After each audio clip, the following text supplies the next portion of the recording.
नमस्कार मित्रांनो, स्वागत आहे तुमचं आपल्या चॅनलवर.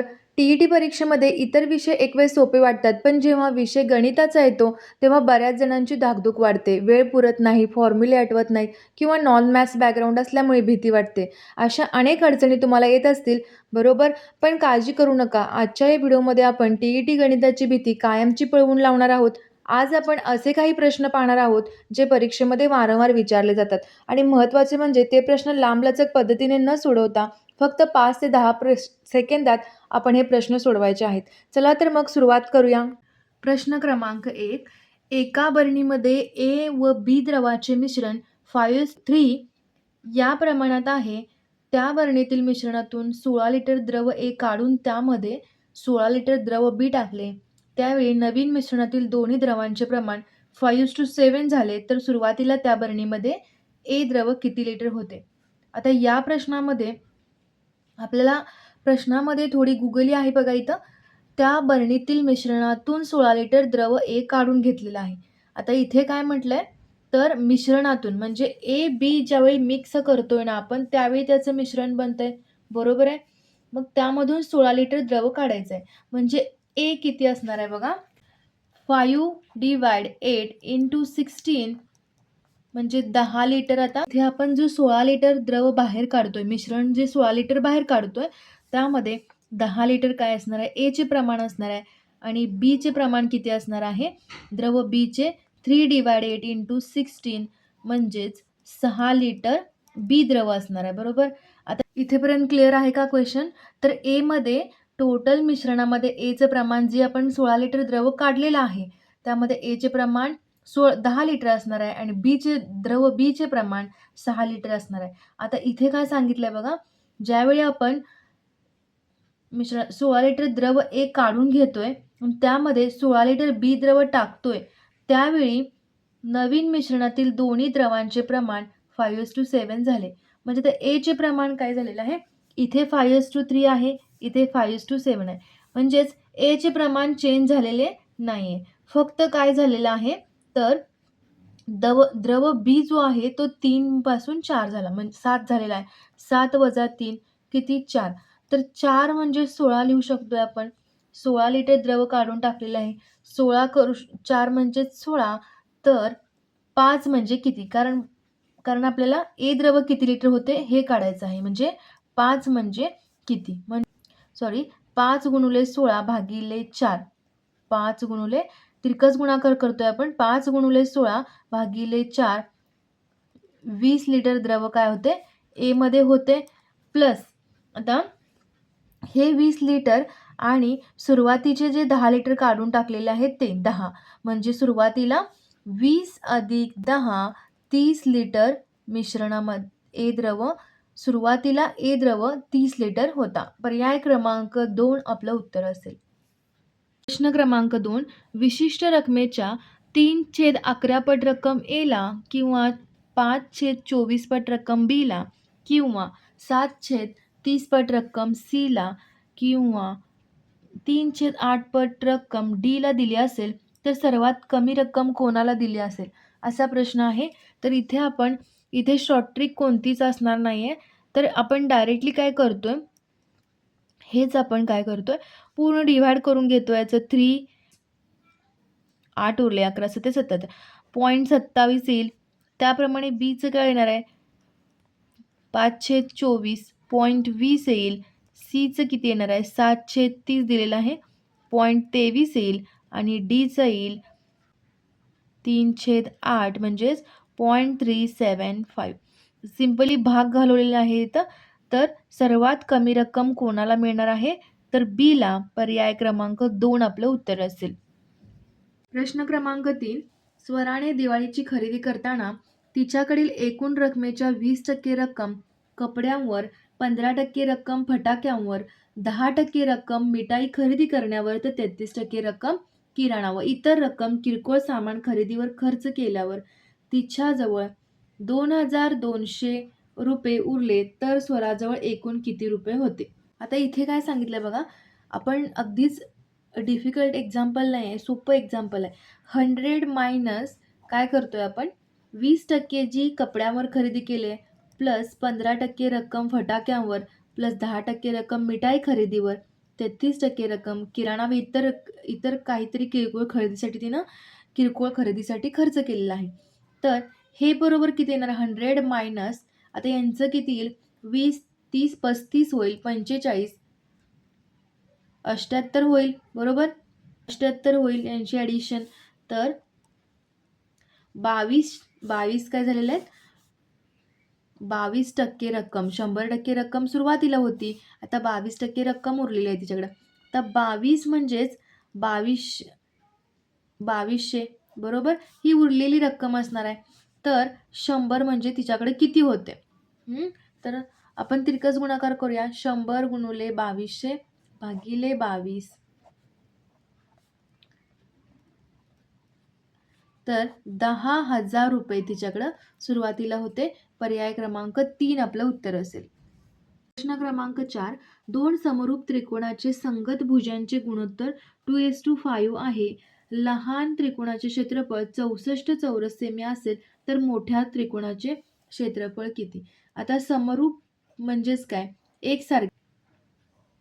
आता समरूप दिलेलं आहे इथं.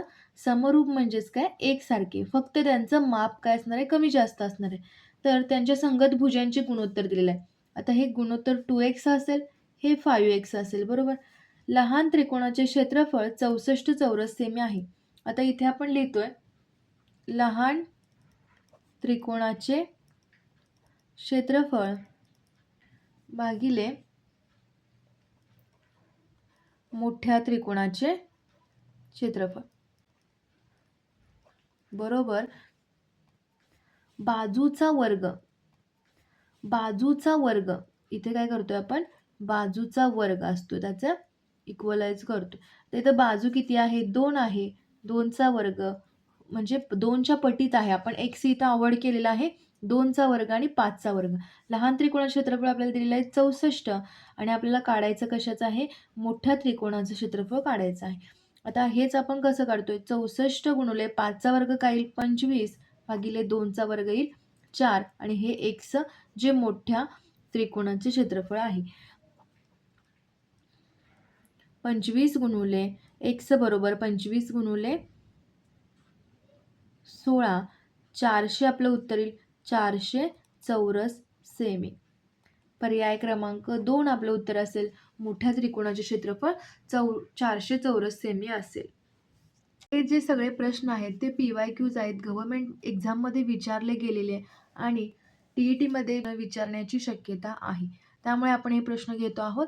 आता हा प्रश्न जो आहे प्रश्न क्रमांक 5 हा प्रश्न पोलीस भरतीच्या एक्झाममध्ये 2 ते 3 वेळा यावर्षी रिपीट झालेला आहे. प्रत्येक जिल्ह्याच्या पेपरमध्ये 3 जिल्ह्यांच्या पेपरमध्ये हा प्रश्न रिपीट झालेला आहे. एका डब्यात काही चॉकलेट आहेत. 12 मुलांना प्रत्येकी सारखे चॉकलेट वाटले तर 8 चॉकलेट उरतात. जर डब्यातील चॉकलेट 14 मुलांना सारखे वाटले तर 10 चॉकलेट उरतात. तर त्या डब्यात किती चॉकलेट आहेत? आता इथे किती चॉकलेट आहेत कसं काढतोय आपण? इथे लसावीची कन्सेप्ट यूज करतोय आपण आणि लसावी बेस्ड हा क्वेश्चन आहे. आता 12 मुलांना वाटली जातात आणि त्यावेळी 8 चॉकलेट उरतात, बरोबर? म्हणजेच 12 वजा 8 किती होणार आहे? तर 4 होईल. ज्यावेळी डब्यातील चॉकलेट 14 मुलांना वाटली जातात त्यावेळी 10 चॉकलेट उरतात. म्हणजे पुन्हा बाकी किती येते? 4 येते. हा पॉईंट थोडा बाजूला ठेवूया आणि हे गणित आपण पुढे सॉल्व्ह करूया. हे बघा 12 आणि 14चा लसावी घ्यायचा आपल्याला. आता 12चे अवयव काय? बेत्रिक 6, 6 दोन्ही 12. 14चे अवयव बेसाती 14. लसावी कसा काढतोय आपण? 2:2 इंटू 3 2 इंटू 7 म्हणजे लसावी काढताना आता 2ची हायेस्ट पॉवर कोणती आहे? 2 आहे म्हणून 2:2 घेतली. 3 इंटू 7. आता 7 त्रिके 21, 21 चोक 84 लसावी आला आणि हे जे आपण 4 काढलेलं आहे प्रत्येक वेळी जे 4 बाकी उरणार आहे दोन्ही साईडला 4 बाकी उरते ते जे आहे ते 84 मायनस 4 80 चॉकलेट त्या डब्यामध्ये असणार आहेत. हे आपलं फायनल उत्तर असणार आहे. तुम्ही चेकसुद्धा करून बघू शकताय. ज्यावेळी 12 मुलांना प्रत्येकी सारखे वाटले तर 8 उरतात. डिवाइड करा 80ला 12ने. 12 संग 72 8 उरलेले आहेत, बरोबर? त्यानंतर 80 चॉकलेट ज्यावेळी आपण 14 मुलांना वाटतोय, 14 पंचे 70, 70 म्हणजे 10 उरतात. हे सुद्धा बरोबर आहे. त्यामुळे आपलं उत्तर असणार आहे 80 चॉकलेट डब्यामध्ये आहेत. पर्याय क्रमांक 3 आपलं उत्तर असेल. आता ही शॉर्टकट मेथड आहे किंवा तुम्ही ऑप्शनवरून सुद्धा चेक करू शकता.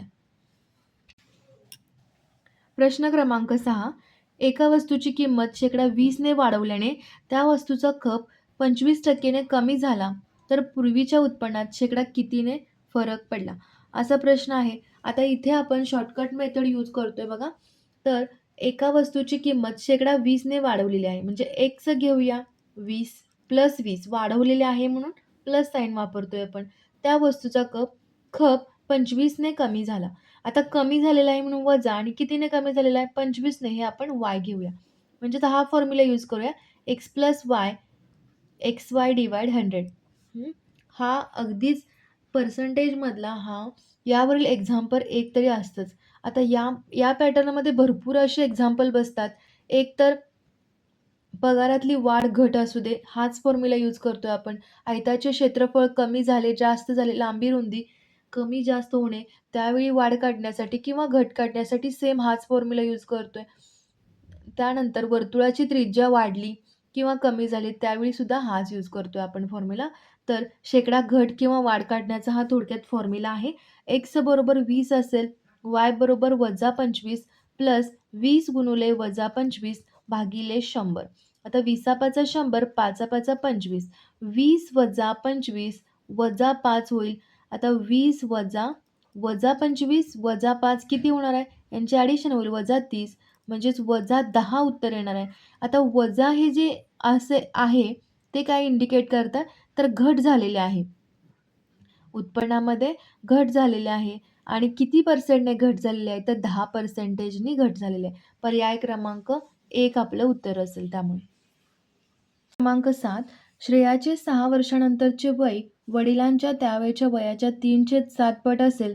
10 वर्षापूर्वी त्यांच्या वयाचे प्रमाण 1:5 होते, तर वडिलांचे आजचे वय किती?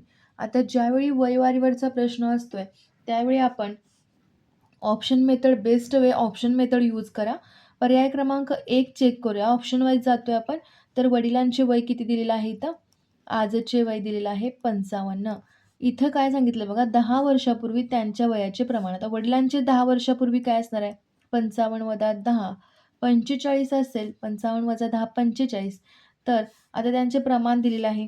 म्हणजे वडील आणि श्रेया या दोघांचं प्रमाण किती आहे? श्रेयाचं 1 आहे आणि वडिलांचं 5. 1:5 दिलेलं आहे. आपण इथे सुरुवातीला वडील घेतोय त्यामुळे 5:1 लिहिलेलं आहे. तर 5ला 45. ओके, 5ला 45. तर 10 वर्षापूर्वी सांगते मी. तर 1ला किती असणार आहे मग? 9 असेल. 9 5 45 मग 9 असेल. आता ही कंडिशन पुढे चेक करूया. श्रेयाचे 6 वर्षानंतरचे वय. आता श्रेयाचे आजचे वय काय होणार आहे? हे वडिलांचे आजचे वय आहे. हे श्रेयाचं 10 वर्षापूर्वीचं वय आहे. बरोबर? तर आता किती वय असेल? +10 म्हणजे 19 असेल. श्रेयाचे वय 19 झाले. वडिलांचे वय 55. तर श्रेयाचे 6 वर्षानंतरचे वय किती होईल? श्रेयाचे 6 वर्षानंतरचे वय किती होईल? 19 + 6 25 होईल आणि वडिलांचे 6 वर्षानंतरचे वय किती होईल? 61 होईल. त्यानंतर त्यावेळच्या वयाच्या 3/6 पट असेल. श्रेयाचे वय, हीच कंडिशन आपण लिहितो इथं. श्रेयाचे वय त्यावेळच्या वयाच्या वडिलांच्या त्यावेळच्या वयाच्या 3/7 पट आहे का चेक करायचं? नाही, कारण 7ने 61ला भाग जातच नाही. त्यामुळे ही कंडिशन फॉलो होणार नाही. पर्याय क्रमांक 1 कॅन्सल होऊन जाईल. पर्याय क्रमांक 2 चेक करतोय. सेम याप्रमाणेच आपण. वडिलांचे वय किती दिलेलं आहे? 50 दिलेलं आहे. वडिलांचे वय आजचे वय दिलेलं आहे 50. त्यानंतर पहिली कंडिशन कुठली चेक करतोय आपण इथं? 10 वर्षापूर्वी त्यांच्या वयांचे प्रमाण. म्हणजेच किती? 10 वर्षापूर्वी किती होणार आहे यांचं? 40 होईल आणि त्याचं प्रमाण किती दिलेलं आहे? 1:5. आता वडिलांचं 5ला 40 तर 1ला किती असणार आहे? 1 गुणिले 40 भागिले 5. तिरकस गुणाकार करतोय आपण. 8 वय काय असणार आहे? श्रेयाचं 10 वर्षापूर्वीचं वय असणार आहे. बरोबर? हे झालं 10 वर्षापूर्वी. आता आजचे वय काढून घेऊया. 8 आणि 10 18. श्रेयाचं वय 18 आणि हे 50 वय आजचे झाले. तर श्रेयाचे 6 वर्षानंतरचे वय वडिलांच्या त्यावेळच्या वयाच्या 3. आता अधिक 6 करूया. 56 झाले, हे 24 झाले. आता ही कंडिशन सॅटिस्फाय होते काय बघायचे. 6 वर्षानंतरचे वय 24 हे वडिलांच्या त्यावेळच्या वयाच्या 3/7. 7×8 = 56. दोन्ही बाजू इक्वलाइज होत आहेत, म्हणजेच आपला ऑप्शन क्रमांक 2 बरोबर आहे. वडिलांचे आजचे वय असेल 50. अगदी ऑप्शनवरून आपण थोड्या काहीच सेकंदात हा प्रश्न सोडवू शकतोय. पण ज्यावेळी तुम्ही आपली ट्रॅडिशनल मेथड यूज कराल त्यावेळी काय होतं, प्रश्नामध्येच आपण गुरफटून जातो आणि अगदीच समजण्याच्या पलीकडे तो क्वेश्चन जातो. तर ऑप्शन वाईज जा तुम्ही, अगदी सिंपल वेने तुम्हाला मिळून जातं. जर तुम्हाला आजचा व्हिडिओ आवडला असेल, शिकवण्याची पद्धत सोपी वाटली असेल तर व्हिडिओला लाईक नक्की करा आणि तुमच्या इतर डी-एड बी-एड करणाऱ्या मित्रांसोबत नक्की शेअर करा. चॅनलवर नवीन असाल तर सबस्क्राईब करा आणि शेजारील बेल आयकॉन दाबा, जेणेकरून TET परीक्षेच्या पुढील महत्त्वाच्या व्हिडिओची नोटिफिकेशन तुम्हाला सर्वात आधी मिळेल. भेटूया पुढच्या अशाच एका धमाकेदार आणि सोप्या ट्रिक्सच्या व्हिडिओमध्ये. तोपर्यंत अभ्यास करत राहा, स्वतःची काळजी घ्या. थँक्यू.